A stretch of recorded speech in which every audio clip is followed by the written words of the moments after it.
হুমায়ুন কবির সাহেবকে বাংলার মানুষ ক্ষমা করবে না। কেউ বলবেন ওসব শিখাতে হবে না, মুসলমান সমাজের সাথে গাদ্দারি। সব থেকে বড় গাদ্দার মুসলমানদের সাথে করেছে তৃণমূল। ভিডিও ভাইরাল হয়েছে হুমায়ুন কবিরের 1000 কোটি টাকা ডিল বিজেপির সঙ্গে।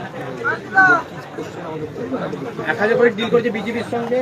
বাবরি মসজিদ তার চাইনি, তিনি বলছেন হারাবো, তৃণমূলকে হারাবো। আমাদের তো কোনো টাকা দেয়নি,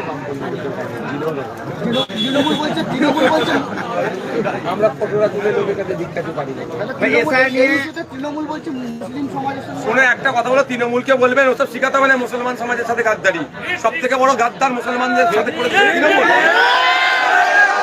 গাদ্দারি কে মুসলমানদের সাথে করেছে? অভিষেকে গাদ্দারি কে করেছে?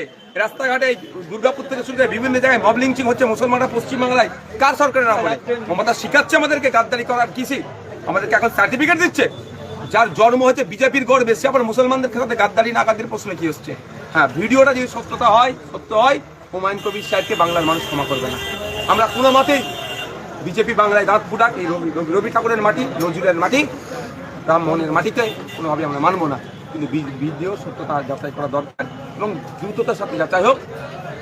যদি কেউ ফেক ভিডিও চায় তার বিরুদ্ধে কঠোর ব্যবস্থা গ্রহণ হোক, আর সত্য ভিডিও হলে বাংলার মানুষ ক্ষমা করবে।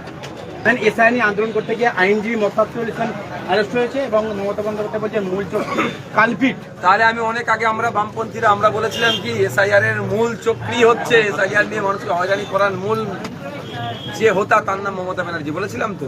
এবার বিশ্বাস হচ্ছে এসআইআর এ আপনার নাম কাটা গেছে, আপনি আন্দোলন করছেন, আপনাকে গ্রেফতার করি আপনার সমাজ বিরোধী তকমা লাগানোর চেষ্টা কে করছে? মমতা ব্যানার্জি করছে। বাংলার মানুষ বুঝুক।